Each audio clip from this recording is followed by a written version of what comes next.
नमस्कार, आप देख रहे हैं इंडिया टीवी। आपके साथ मैं हूं मीनाक्षी जोशी। सुबह के 10 बज रहे हैं, वक्त हो गया है दमदार 10 का। दो खास मेहमान स्टूडियो में मौजूद हैं, अजीत द्विवेदी जी, सज्जन कुमार जी। बहुत स्वागत आप दोनों का। बात होगी सबसे पहले प्रधानमंत्री नरेंद्र मोदी की जिनफी की गारंटी की। प्रधानमंत्री मोदी को लेकर एक बात तो कही जाती है कि वो वादा करते हैं, गारंटी के साथ करते हैं। इसे प्रधानमंत्री नरेंद्र मोदी ने सच करके फिर से दिखाया। और 7 दिन पहले प्रधानमंत्री नरेंद्र मोदी ने देश के जिनफी से पेपर लीक के खिलाफ नए और सख्त कानून बनाने का जो वादा किया था, पीएम मोदी ने देश की जिनफी को जो भरोसा दिया था कि वो एक ऐसा सिस्टम बनाएंगे जो लीक प्रूफ होगा, प्रधानमंत्री मोदी ने ये गारंटी 7 दिनों के अंदर अंदर पूरी की। Anti paper leak bill Lok Sabha के बाद राज्यसभा से भी पास हो गया। अब राष्ट्रपति की मंजूरी का इंतजार है और जैसे ही राष्ट्रपति की मोहर लगी, देश को नया और सख्त एंटी पेपर लीक कानून मिल जाएगा। लेकिन इस बिल को लेकर पीएम मोदी कितने एक्टिव रहे, इसका अंदाजा उनकी टाइमलाइन से आप लगाइए। वो टाइमलाइन मैंने पूरी आपके सामने रख दी है। पीएम मोदी 23 जुलाई को देश के जिनफी से नया और सख्त कानून बनाने की बात करते हैं। अगले ही दिन 24 जुलाई को मोदी कैबिनेट बिल को मंजूरी देता है। 26 जुलाई को पीएम पेपर लीक रोकने के लिए टास्क फोर्स गठित करते हैं और 27 जुलाई को बिल लोकसभा में पेश होता है। विपक्ष के हंगामे की वजह से 27 जुलाई को बिल पर चर्चा नहीं हुई, लेकिन 28 जुलाई को लोकसभा में चर्चा शुरू हुई। 29 जुलाई को लोकसभा से बिल पास हुआ और 30 जुलाई को बिल राज्यसभा पहुंचा। इस पर भी चर्चा हुई। बिल राज्यसभा से भी पास हुआ। बिल पास होने के बाद खुद पीएम मोदी राष्ट्रपति से मिलने के लिए गए, बिल पर मुहर लगाने का आग्रह किया और इसके बाद एक वीडियो जारी किया और कहा कि जो वादा किया था वो पूरा किया। आपका उनका वीडियो का एक हिस्सा सुने। देशव्यापी सभी राज्यों में भी और केंद्र में भी शिक्षा पद्धति में सुधार अनिवार्य हो गया है। टेक्नोलॉजी के भरपूर उपयोग की आवश्यकता हो गई है और साथ साथ फिर से कोई पेपर माफिया, पेपर लीक करने वाली गैंग, देश के बच्चों के भविष्य के साथ खिलवाड़ करने वाली गैंग, उनको बख्शा नहीं जाएगा। इसलिए कठोर कानूनों की भी जरूरत है। हम संसद में बिल लेकर के गए थे और जैसा मैंने आपको वादा किया था, गत 2 दिन संसद के दोनों सदनों ने, अधिकतम माननीय सांसदों ने विस्तार पूर्वक उससे चर्चा की है और आज दोनों सदनों ने इस कठोर कानूनों वाले, प्रावधानों वाले इस बिल को पास कर दिया है। अब विश्वस्त परीक्षा पद्धति की दिशा में जाने में एक महत्वपूर्ण काम पूर्ण हुआ है। काम आगे भी चलता रहेगा। हम ऐसी परिस्थितियों को लंबे समय तक नहीं चलने देंगे। इस विश्वास के साथ साथियों, आइए हम सब मिल करके विकसित भारत के स्वप्न को पूर्ण करने के लिए कंधे से कंधा मिलाकर के चले। बहुत बहुत धन्यवाद। तो जिनफी को जो प्रधानमंत्री नरेंद्र मोदी की गारंटी थी, वो 7 दिन के अंदर अंदर, अजीत जी, गारंटी उन्होंने अपनी तरफ से पूरी कर दी। क्या जिनफी खुश है या जिनफी को खुश करना बहुत मुश्किल है? बहुत मुश्किल होता है। और देखिए, उनको ये जितने भी स्ट्रीट मोबिलाइजेशन होते हैं इस तरह से, जो आजकल हम लोग पूरी दुनिया में और खासकर ग्लोबल साउथ में देख रहे हैं, उसमें बहुत जल्दी उनको अपना लक्ष्य हासिल हो जा रहा है। बहुत जल्दी वो जिस चीज़ की डिमांड कर रहे हैं वो चीज़ हासिल हो जा रही है। और जैसे ही उनकी एक्सपेक्टेशंस पूरी होती है, इसमें उनकी एक्सपेक्टेशंस बहुत बढ़ गई होंगी, उतनी ही जल्दी उनका डिसअपॉइंटमेंट भी होता है। और ये हर जगह देख रहे हैं हम लोग। देखिए, 3 महीने के भीतर अभी नेपाल में क्या हो रहा है। इतनी बड़ी उनकी एक्सपेक्टेशंस थी, उन्होंने अपनी सरकार बना ली और फिर भी संतुष्ट हुए क्या? तो जब वो कहीं संतुष्ट नहीं हो रहे हैं, तो यहां भी संतुष्ट होना उनका बहुत, आप घर में भी नहीं कर सकते हैं बच्चों को संतुष्ट। एक डिमांड पूरी करिए, अगले डिमांड की गारंटी नहीं हो सकती। हाँ, नहीं, लेकिन गारंटी जो प्रधानमंत्री नरेंद्र मोदी ने दी थी, वो उन्होंने पूरा कर दिया, जो उन्होंने वादा किया था। बिल्कुल। और इससे एक विश्वास जरूर बनेगा। हम लोग अभी जिस पर चर्चा, जिस बात की तरफ हम बढ़ रहे थे, वो है कि एक विश्वास जरूर बनेगा कि प्रधानमंत्री ने 2 वादे किए थे 2 अलग अलग दिन में। एक कि पेपर लीक रोकने का एक सख्त कानून आएगा, जो पिछली बार कानून आया था वो उससे ज्यादा सख्त होगा। जल्दी जांच पूरी होगी, जल्दी उसको अभियोजन उसका पूरा होगा, स्पेशल मतलब फास्ट ट्रैक कोर्ट में भी और हाई कोर्ट में भी। और दूसरा वादा था कि हमने एक हाई पावर्ड कमेटी बनाई है जो जरूरी सुधारों की सिफारिश करेगी। उस कमेटी का भी गठन हो गया है, वो उस कमेटी ने भी अपना काम शुरू कर दिया। ये दोनों जो चीजें हैं, जो एंटी पेपर लीक बिल है जो अभी पास हुआ है राज्यसभा से और कानून बन जाएगा, वो और हाई पावर्ड जो कमेटी है नंदन नीलेकणी की, वो जो सिफारिश करेगी, वो दोनों एक दूसरे को सप्लीमेंट करेंगे। ये दोनों साथ मिलकर के चलेंगे तभी गारंटी होगी। पहली गारंटी जरूरी है कि सिस्टम ऐसा बने कि लीक ना हो, वो काम नंदन नीलेकणी की कमेटी को करना है। और इसके बावजूद अगर लीक हो जाए तो एक ऐसा सिस्टम हो कि तुरंत उनको सजा हो, ताकि इसका भय भी एक डेटरेंट की तरह काम करे। कानून कभी भी रोक नहीं सकता है कोई। जैसे आपने एक दिन और हम लोग बात कर रहे थे तो आप ही ने कहा था कि हत्या के लिए फांसी की सजा है, लेकिन हत्याएं तो नहीं रुकती हैं, हर दिन हत्या हो रही है। इसके बावजूद जो कैपिटल पनिशमेंट है या बहुत हार्ड पनिशमेंट है, वो डिटरेंट का काम करता है, वो लोगों को भय पैदा करता है कि नहीं करना चाहिए। तो ये जो एंटी पेपर लीक है वो डिटरेंट का काम करेगा। 10 लोग अपराध के रास्ते पर चल रहे हैं तो हो सकता है कि 8 उससे डरे। इस कानून की हमको सजा मिल जाएगी और जल्दी सजा मिल जाएगी। अभी तो क्या लिंगर ऑन होता है, प्रोसेस को हम लोग मानते हैं कि पनिशमेंट हो जाता है, प्रोसेस चलता रहता है महीनों बरसों तक, वो नहीं होगा। तो इससे भी एक भय होगा, डिटरेंट का काम करेगा और एक सिस्टम बनेगा कि लीक नहीं हो, लीक प्रूफ सिस्टम बने। नंदन नीलेकणी की कमेटी वो सिफारिश करेगी। मैं अब जेएनसी और सीजेपी को दोनों को अलग अलग करके देख रही हूँ।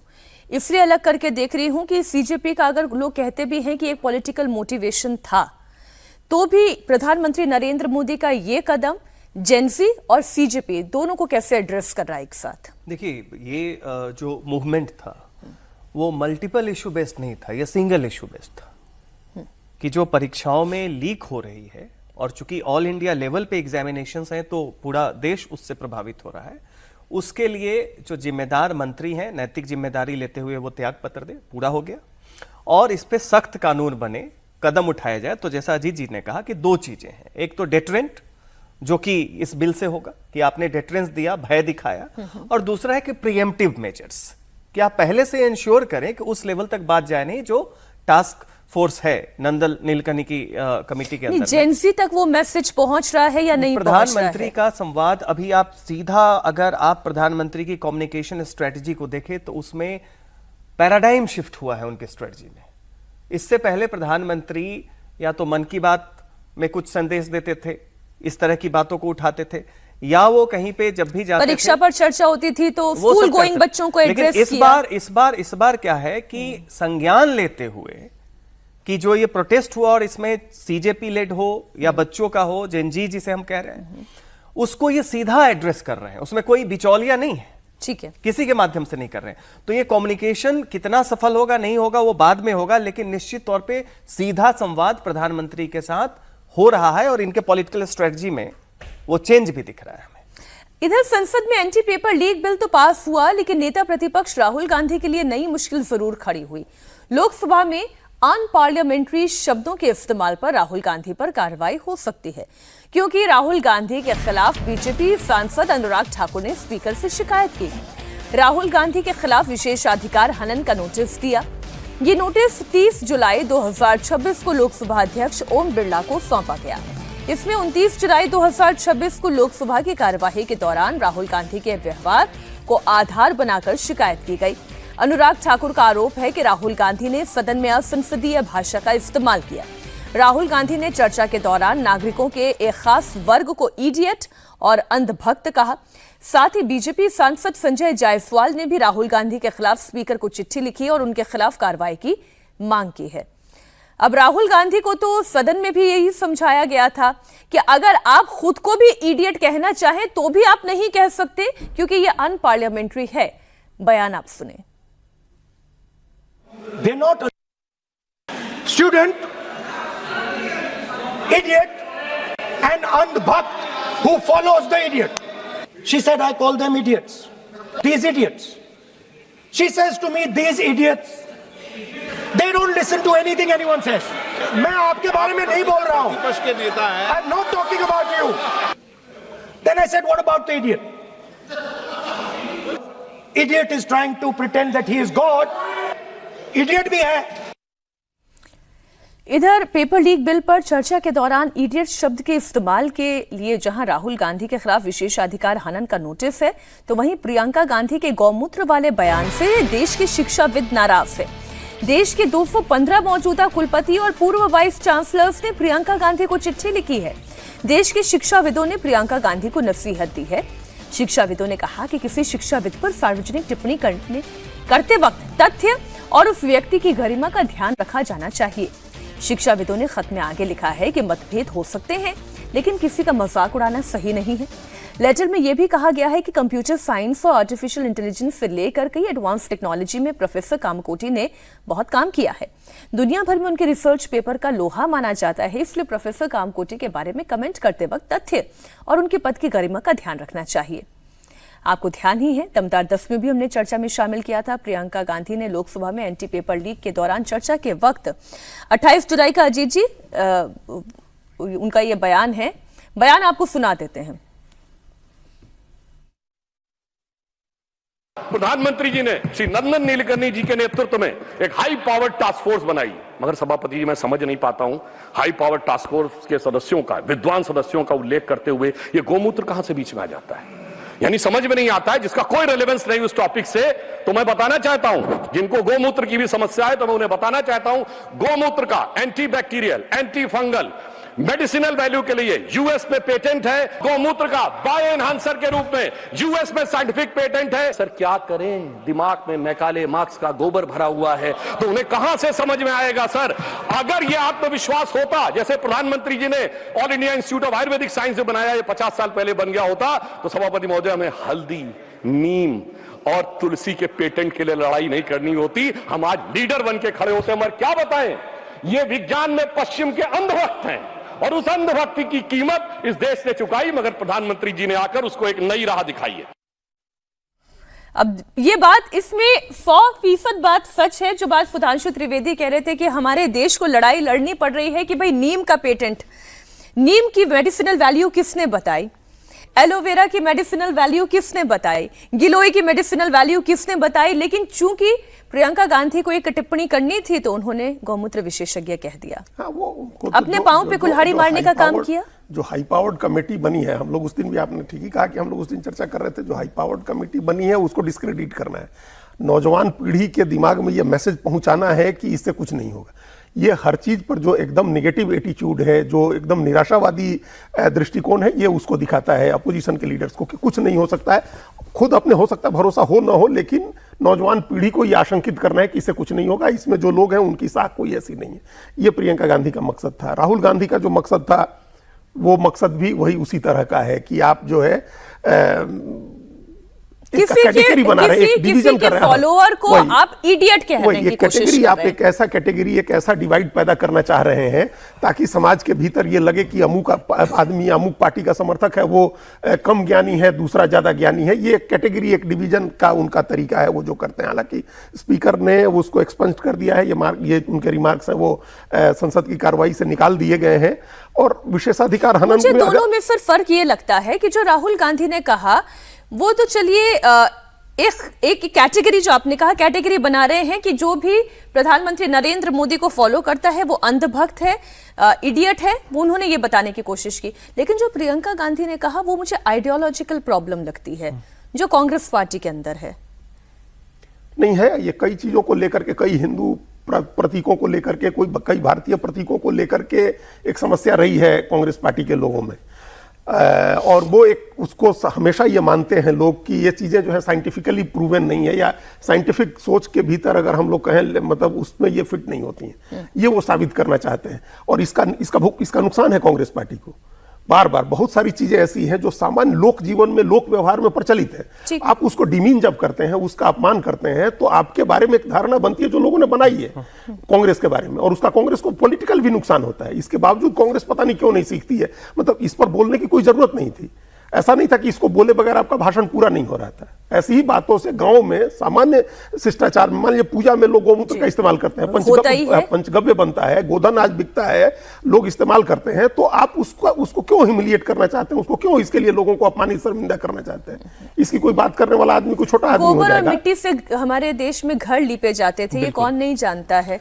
लेकिन ये नहीं, जो इसमें- राहुल गांधी के ऊपर तो अब उनकी सदस्यता का भी खतरा है। नहीं, देखिए यहाँ पे राहुल गांधी की जो भी तलखी है, सब कुछ है, विशेषाधिकार हनन की नोटिस है, वो एक रिमार्क है, जिस रिमार्क का संदर्भ अलग अलग तरीके से उसके इंटरप्रिटेशंस किए जा सकते हैं। लेकिन जो प्रियंका गांधी की बात है, उसमें आपने बिल्कुल सही बताया कि उसमें एक विचारधारा दिखती है, विचारधारा कि आप ह्यूमिलिएट करना चाह रही हैं जो भी लोक मान्यताएं हैं, जो पहले से चली आ रही हैं प्रैक्टिसेस, उसको यहाँ पे एक तो आपने एक शिक्षाविद को अपमानित किया, और अपमानित उसके साथ एक उस औषधि परंपरा को भी किया, और उसके साथ जो भी समाज में चला रहा है। आपको क्या पता है इसके बारे में? आप ये कहना चाह रही हैं कि जो भी इंग्लिश मेडिसिन के अलावे जो भी पद्धति है और जो भी समाज की मान्यताएं हैं, वो सब जो है तिरस्कृत होनी चाहिए।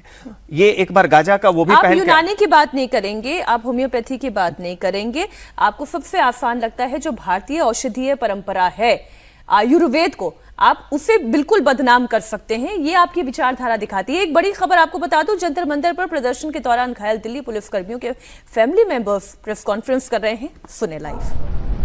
मेरे साथ अभी दिल्ली पुलिस के परिवार के मेंबर्स हैं, दिल्ली पुलिस कर्मियों के परिवार के मेंबर्स, और हम अपनी आप बीती आप लोगों के सामने रखना चाहते हैं। लेकिन उससे पहले एक वीडियो के जरिए हम उस दिन और उसके आगे चलते हुए कुछ दिनों में दिल्ली पुलिस कर्मियों के साथ क्या कुछ हुआ वो आपके साथ शेयर करेंगे। और वो वीडियो जो हमने बनाई है वो सोशल मीडिया की कुछ वीडियोस पे, और जिन लोगों को घायल जो पुलिस कर्मी हैं उन लोगों से बातचीत करने के बाद वो वीडियो हमने बनाई है। प्लीज एक आपके समक्ष में वो वीडियो रखना चाहती हूँ।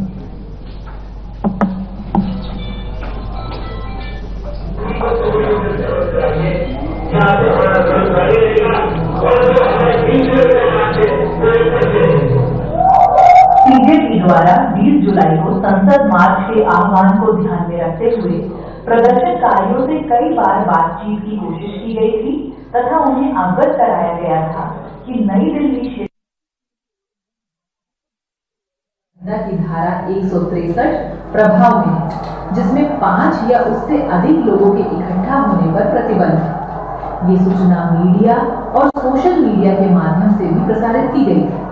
इसके बावजूद ऑर्गेनाइजर्स द्वारा लोगों को जंतर मंतर पहुंचने तथा संसद मार्च के लिए सोशल मीडिया के माध्यम से प्रेरित किया गया। इसको ध्यान में रखते हुए तारीख 20 जुलाई 2026 को दिल्ली पुलिस द्वारा पुलिस स्टाफ की ब्रीफिंग करके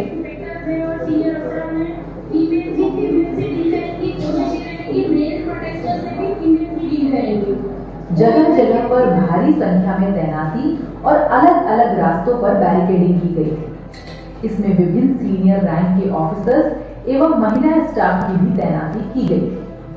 20 तारीख की सुबह होते ही संसद मार्च के लिए भारी भीड़ जुटनी शुरू हुई। हालांकि प्रदर्शनकारियों के पास संसद मार्च की कोई अनुमति नहीं थी, लेकिन इसके बावजूद भीड़ लगातार बढ़ती चली जा रही थी। शुरुआत में प्रदर्शनकारियों ने जंतर मंतर और उसके आसपास के इलाकों में नारेबाजी के साथ अपना प्रदर्शन शुरू किया, लेकिन धीरे धीरे यही भीड़ संसद की तरफ बढ़ने लगी। रास्ते में हर जंक्शन और हर सड़क पर पुलिस बल पहले से ही तैनात था, जो लगातार प्रदर्शनकारियों से अपील कर रहा था कि वे अपनी जगह पर बैठकर शांतिपूर्ण प्रदर्शन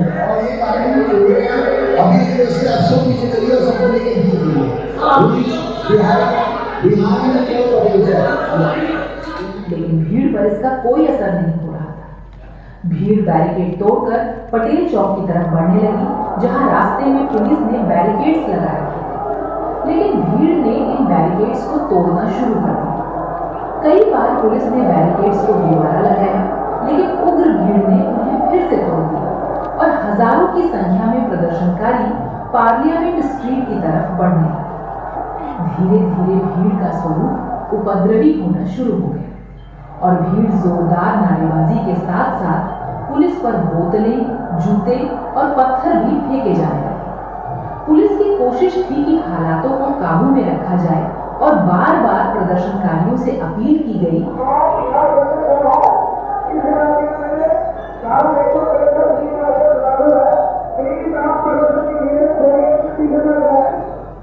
कि वे अपनी जगह पर बैठकर शांतिपूर्ण प्रदर्शन करें, लेकिन आक्रोशित भीड़ ने पुलिस पर भारी पथराव शुरू कर दिया और पटेल चौक पर लगे बैरिकेड को तोड़ते हुए संसद भवन की तरफ।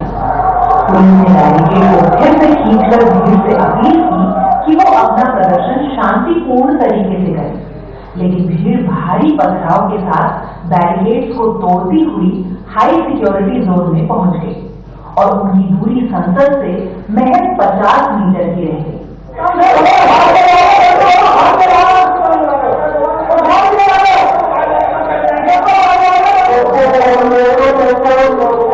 ये देखकर पुलिस अधिकारियों ने बार बार उग्र भीड़ को चेतावनी दी कि सभी बैरिकेड के पीछे रहे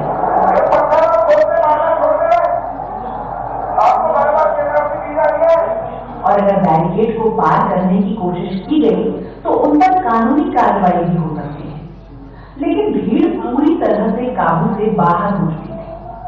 ऐसे में पुलिस द्वारा अत्यंत संयम बरतने के बावजूद अनियंत्रित भीड़ को काबू करने के लिए और उन्हें संसद की तरफ बढ़ने से रोकने के लिए नॉन लीथल टीयर गैस का इस्तेमाल करने पर बाध्य हो सकता और भीड़ को तितर बितर करने के लिए लाठी बल का प्रयोग करना पड़ा। इस दौरान कई जगहों पर पुलिस कर्मियों के साथ मारपीट भी की गई और भीड़ की तरफ से लगातार पथराव हुआ। इसके बाद जब भीड़ का एक हिस्सा कनॉट प्लेस के आउटर सर्किल में पहुंचा तो वहां भी प्रदर्शनकारियों ने सरकारी एवं निजी संपत्ति को नुकसान पहुंचाया और भारी पथराव किया। इससे इलाके में जान माल के खतरे की स्थिति बन गई। ऐसी विषम परिस्थिति में वहां भी भीड़ को काबू करने के लिए टीयर गैस और लाठीचार्ज का प्रयोग करना। इस पूरे घटनाक्रम के दौरान उग्र भीड़ के द्वारा पथराव एवं घेरकर मारपीट के कारण 250 से अधिक पुलिसकर्मी घायल हुए, जिसमें सिपाही से लेकर अत्यंत वरिष्ठ रैंक तक के अधिकारी शामिल हैं।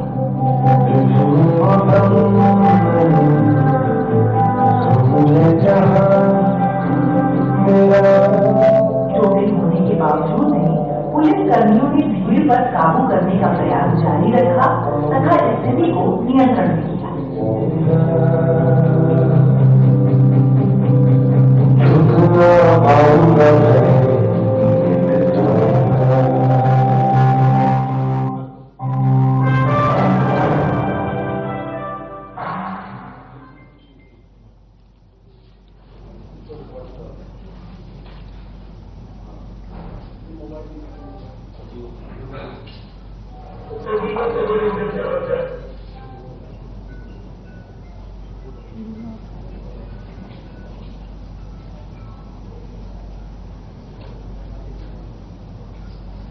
एक यूनिफॉर्म के पीछे सिर्फ एक पुलिस कर्मी नहीं होता,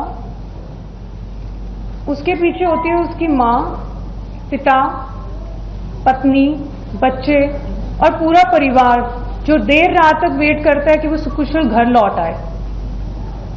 अब मैं आपके सामने कुंजल जी को रिक्वेस्ट करती हूँ कि वो प्लीज अपना एक्सपीरियंस शेयर करें।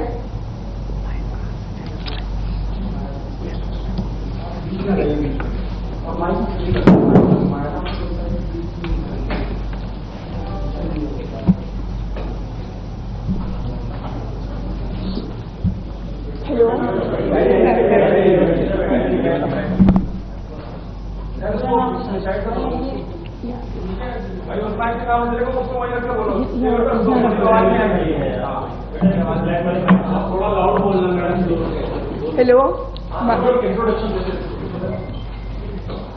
Hello, my name is Kunjal. I am a student of DU. My father is a SI in Delhi Police. मेरे बाबा पुलिस में आने से पहले मेरे फादर इंडियन नेवी में मैरीन कमांडो थे। उन्होंने इंडियन नेवी को अपने 15 साल दिए हैं। My father was at main protest site, he was at the front line near the barricades, जहाँ पर बहुत सारा क्राउड था। मेरे पापा जब भी रात में घर आते थे तो वो बोलते थे कि अब ये प्रोटेस्ट स्टूडेंट प्रोटेस्ट नहीं लग रहा है, इसमें बहुत सारे एंटी सोशल एलिमेंट्स जुड़ चुके हैं। उसके अगले दिन ही 25 तारीख को my father was pulled bye a rowdy mob and he was almost lynched near the stage of Jantar Mantar. This happened on 25th and around 2 p.m. He was unconscious at the RML hospital for about 4 hours. रात को 10 बजे के करीब पापा के colleagues उन्हें घर लेके आए और उनकी यूनिफॉर्म पूरी खून से लाल थी। उन्हें ऐसे देख के हमारे लिए बहुत पेनफुल था। हमने जब उनसे पूछा कि पापा ये कैसे हुआ, तो उन्होंने बताया कि बेटा कोई बात नहीं, ड्यूटी के टाइम पर छोटी मोटी चोटें लगती रहती हैं, पर मतलब उनके सर पे 4 टाँके आए हुए थे जो कि छोटी मोटी चोट नहीं थी। वो रात हमारे लिए बहुत मुश्किल थी। और जब मैंने सोशल मीडिया खोल के देखा तो सोशल मीडिया पे मेरे ही पापा को क्रिमिनल बता रहे थे। और उसके अगले दिन ही जब मुझे पता चला कि जिन लोगों ने मेरे फादर पे अटैक किया था वो लोग सुप्रीम कोर्ट जा रहे हैं अपना क्राइम वाश आउट करने, और उन्हीं के खिलाफ कंप्लेंट करने के लिए, सारे पुलिस वालों के खिलाफ कंप्लेंट करने के लिए मुझे बहुत बुरा लगा। और मुझे लगा कि मुझे भी जाना चाहिए अपने फादर की जस्टिस के लिए। और मुझे बाकी पुलिस फैमिलीज का भी साथ मिला। हम लोग सुप्रीम कोर्ट गए, हमने एडवोकेट से रिक्वेस्ट करी और एडवोकेट ने हमारी बात ऑनरेबल सुप्रीम कोर्ट के सामने रखी। और हमें भरोसा दिलाया गया कि हमारे भी इक्वल राइट्स हैं as the citizen of this country, और हमें भी जस्टिस मिलेगा। सीमा जी, आप कुछ बताना चाहेंगे? नमस्कार।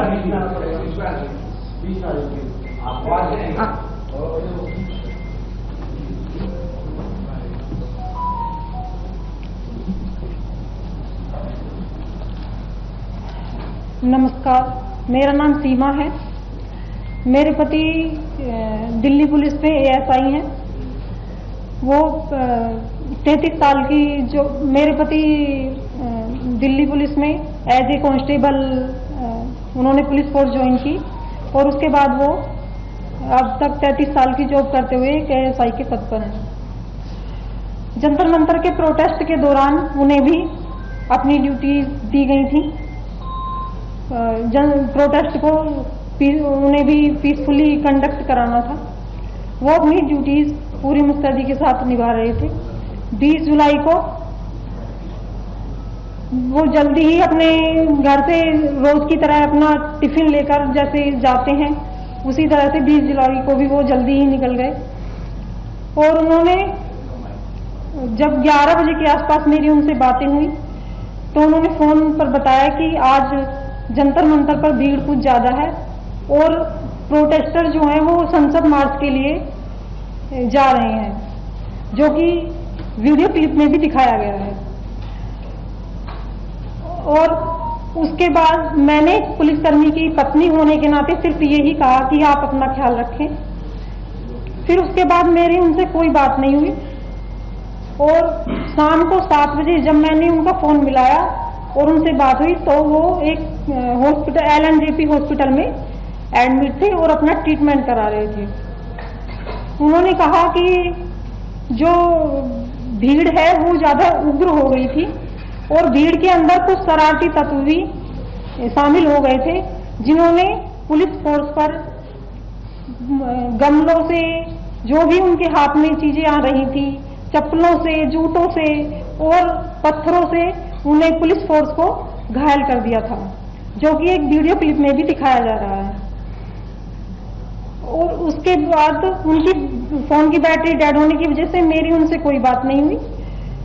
शाम को, रात को जब वो 11 साढ़े, ये सब सुनकर मैं बहुत ज्यादा घबरा गई थी। जब तक वे घर नहीं आए तो मेरी प्रतिक्रिया बहुत ही ज्यादा मेरे लिए बहुत पेनफुल थी। उसके बाद जब वो 11 बजे घर आए तो उन्होंने बताया कि छात्रों की प्रोटेस्ट में छात्रों के साथ साथ कुछ शरारती तत्व और असामाजिक तत्व भी थे। उन्होंने पुलिस फोर्स पर जो पुलिस फोर्स में संसद की सुरक्षा के लिए बैरिकेडिंग की गई थी उसको तोड़ दिया और पुलिस फोर्स पर चप्पलों, जूतों और पत्थरों से पुलिस फोर्स पर हमला किया।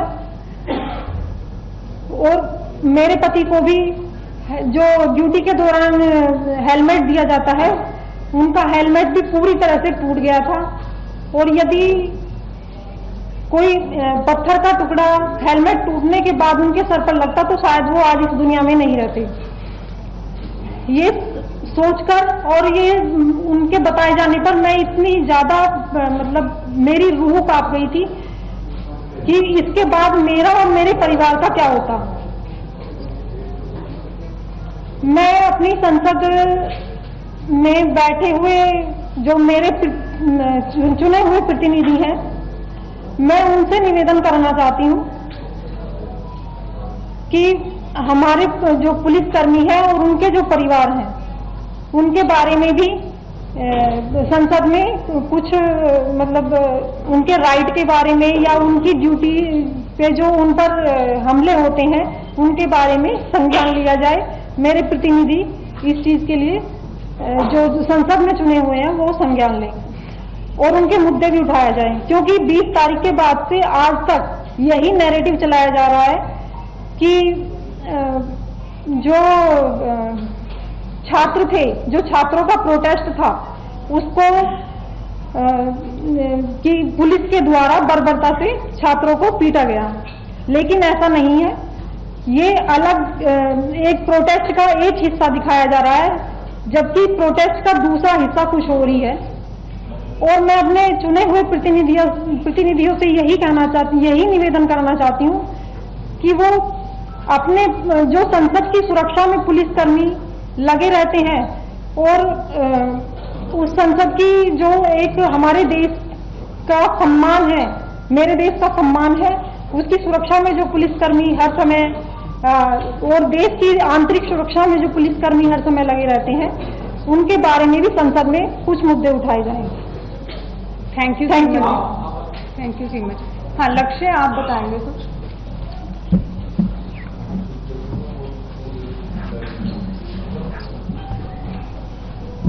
हेलो, मेरा नाम लक्ष्य सिंह बिष्ट है। मेरे पापा एसीपी है, जिन्होंने अपने पूरे करियर में 4 गारंटी हासिल करे हैं।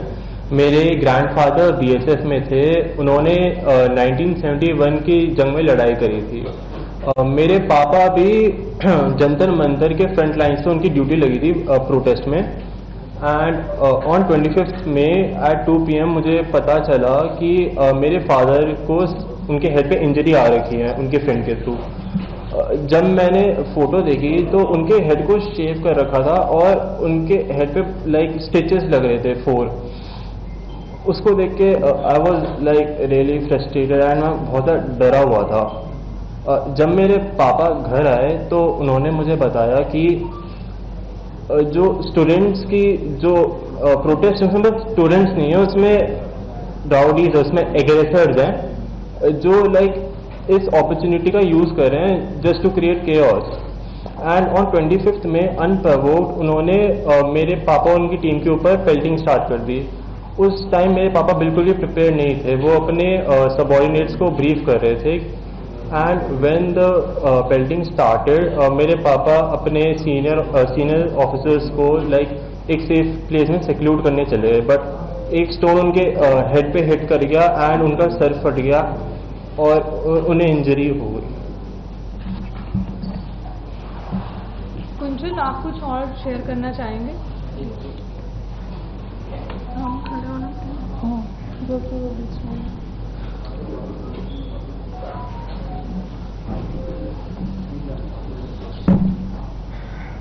मुझे ये बोलना था कि पुलिस वाले भी समाज का हिस्सा है। जिस पार्लियामेंट में लोग पॉलिटिशियंस और जिस पार्लियामेंट में पॉलिटिशियंस पुलिस वालों को क्रिमिनल बोल रहे हैं, उसी पार्लियामेंट को प्रोटेक्ट करने के लिए मेरे पापा ने इतनी सारी सीरियस इंजरीज ली हैं। और मुझे यही बोलना था कि I am a proud daughter of a marine commando and a police officer, जिन्होंने स्टूडेंट प्रोटेस्ट के नाम पर इकट्ठा हुए क्रिमिनल्स की भीड़ के बीच में सिंसेरिटी से ड्यूटी निभाई है। उन्होंने लिंच होने के बाद भी अभी तक स्टूडेंट्स के बारे में कुछ भी बुरा या फिर नेगेटिव नहीं बोला है। उन्हें बस अपनी ड्यूटी परफॉर्म करते टाइम चोट लगी है। Thank you. लक्ष्य, आप कंटिन्यू करना चाहेंगे? मैं जब भी ऑनलाइन जाता हूँ एंड जब भी मेरे फ्रेंड्स मुझे रील्स भेजते हैं एंड ट्विटर पे लिंक्स भेजते हैं कि उसमें पुलिस के खिलाफ बहुत ज़्यादा डेडिकेटेड टर्म से बात करी जाती है, उनके एकदम खिलाफ होते हैं, हमारी साइड की कोई बात भी नहीं करता। मेरे पापा बोलते हैं कि इस पे मुझे ध्यान नहीं देना चाहिए बिकॉज ये बस दोनों साइड को ट्रिगर करने के लिए, ये वन साइड मीडिया है एंड ये बस केओस क्रिएट करने के लिए। पर जब मेरे फादर के साथ ये हुआ, I was really disappointed and frustrated. और एंड पार्लियामेंट में भी इसके बारे में कुछ बात नहीं हो रही, पुलिस वालों का क्या, जिनको जो इंजर उनका क्या। एंड फिर मुझे पता चला कि जो एग्रेसिव्स थे उन्होंने पुलिस के खिलाफ ही एप्लीकेशन डाल दी कि उनके साथ अनजस्ट हुआ है। मैंने और बहुत सारी फैमिलीज ने पुलिस की, उन्होंने भी मिलकर प्ली डाली कि हमारे भी राइट्स हैं। ऑनरेबल सुप्रीम कोर्ट खुद कहता है कि everyone is equal in front of law and everyone has right to life. मेरे फादर यहाँ पे नहीं है because due to his rules of duty, और बट हम यहाँ पे टू रिप्रेजेंट द फैमिलीज जिनके स्पाउस या जिनके फादर इंजर हुए। जंतर मंदिर में जो प्रोटेस्ट था वो स्टूडेंट प्रोटेस्ट था, पर उसमें बस स्टूडेंट्स नहीं थे, उसमें राउडीज थे, उसमें गुंडे थे जो इस अपॉर्चुनिटी का यूज करे थे टू क्रिएट केओस और पुलिस वालों को इंजर करने के लिए, उन्हें हर्ट करने के लिए। मैं एक स्टूडेंट हूँ और मुझे पता है कि मेरे पापा जो एक पुलिस ऑफिसर है वो किसी ऐसे स्टूडेंट को हर्ट नहीं करेंगे, वो एक स्टूडेंट की केयर करेंगे। And my father didn't deserve this. Thank you.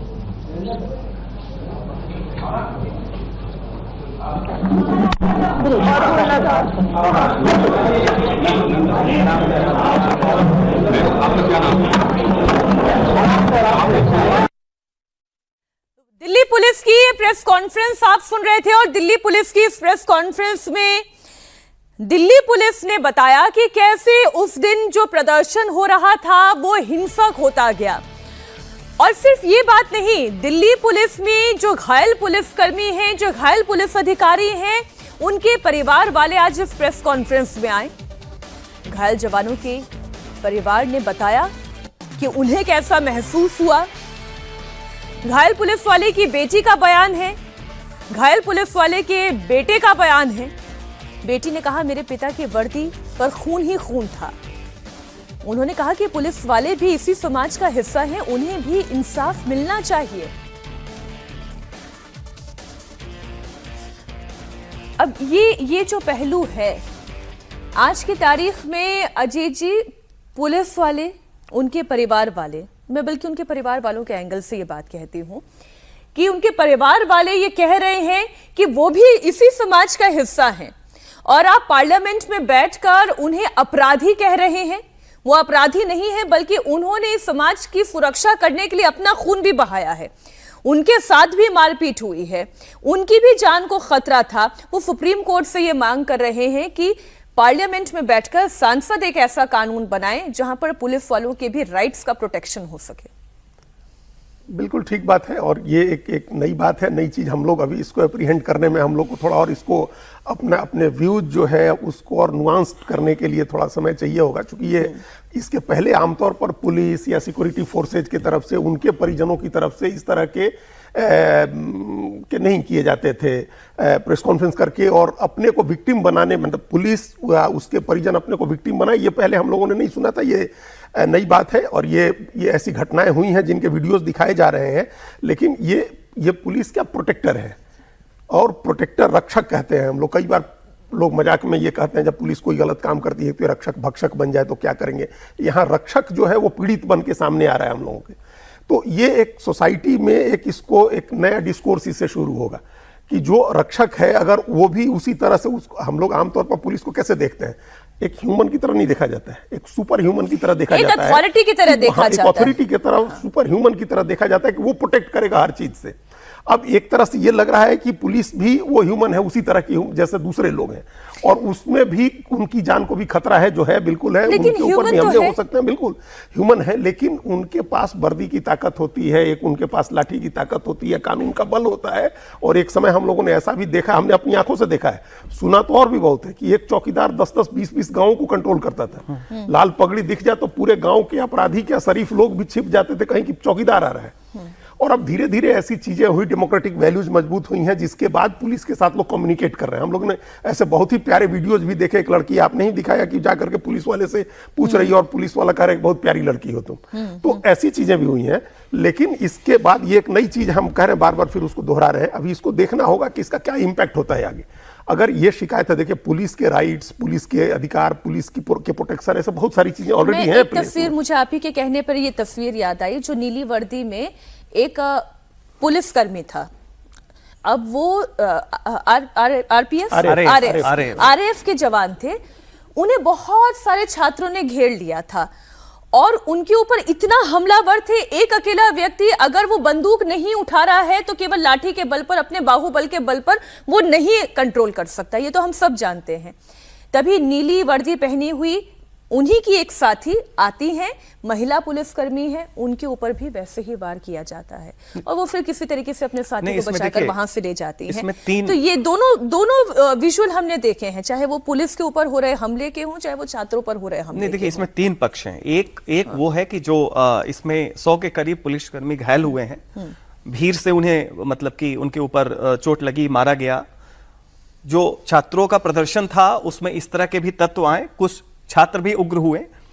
दूसरा है कि जरूरत से ज्यादा बल प्रयोग किया गया। ये सब चीज 2 पक्ष हैं, लेकिन तीसरा पक्ष देखिए, जब ये बात हो रही है, पुलिसकर्मी के परिवार वाले आ रहे हैं, सब लोग आ रहे हैं, तो निश्चित तौर पे वो भी इसी समाज के हिस्सा है। बिल्कुल सही बात है, हम में से बहुत सारे लोग हैं जो पुलिसकर्मियों के हमारे परिवार में लोग हैं। लेकिन आप जब ये कर रही हैं तो इसमें संदीप, ये हनी दहिया, सोनिया सहरावत, वो जो डीसीपी लांबा और भी बाकी पात्रा हैं, उस पक्ष को बिना शामिल किए आपको फिर उसको भी करना होगा। तो जिस सहानुभूति की बात कर रही है वो सत्य है, लेकिन एक दूसरा भी बात है कि आप ये वीडियो देखिए, ये वीडियो देखो, ये डिवाइडर के पत्थर निकाल के, ये तो भीड़ का चेहरा ही होता है ना। मैं इसलिए सर ये बात कर रही हूँ क्योंकि सीजेपी की जो मांग थी कि आप किसी भी छात्र पर एफआईआर नहीं होने देंगे, राइट, हम लोग डिस्कस कर रहे हैं और हमने ये कहा भी कि भाई छात्र है, पढ़ने वाला बच्चा है, प्रदर्शन आज खत्म हो जाएगा, बात खत्म हो जाएगी, कानून भी बन जाएगा, लेकिन कहीं फिर विच हंटिंग शुरू ना हो जाए और जो मासूम भी है वो कहीं फंस ना जाए। लेकिन तस्वीरें तो यही है ना कि भाई पत्थर निकाले भी जा रहे थे, पुलिस वालों पर वार भी किया जा रहा था और एक विजुअल तो ये भी है जहां पर प्रदर्शनकारी संसद की दीवार तक पहुंच चुके हैं। अगर तब बल प्रयोग नहीं होता तो फिर क्या हो जाता? नहीं, देखिए, इस मामले में पुलिस ने इसके बावजूद, इस तमाम घटनाक्रम के बावजूद पुलिस ने संयम बहुत रखा है। पुलिस ने संयम रखा। हो सकता है कि ऊपर से ये निर्देश हो कि आपको गोली नहीं चलानी है, फायरिंग नहीं करनी है, ऐसे आप जिस तरह से निपट सकें, जो कहा गया शॉक बैटन की बात, लाठी चलाने की बात और दूसरी चीजें बल प्रयोग करने की बात, पुलिस ने संयम रखा। इसमें आपराधिक तत्व शामिल थे, लेकिन ये बातचीत जो अभी कंट्रोवर्सी इस बात को लेकर हो रही है कि जब जेपी नड्डा और जितेंद्र सिंह ने बात की, वहां इसको अलग अलग नहीं किया, वहां इसको भेद नहीं किया गया कि बच्चों को, छात्रों को या पहली बार जो लोग आए थे उनको छोड़ेंगे और जो आपराधिक छवि के लोग हैं उनको नहीं छोड़ेंगे।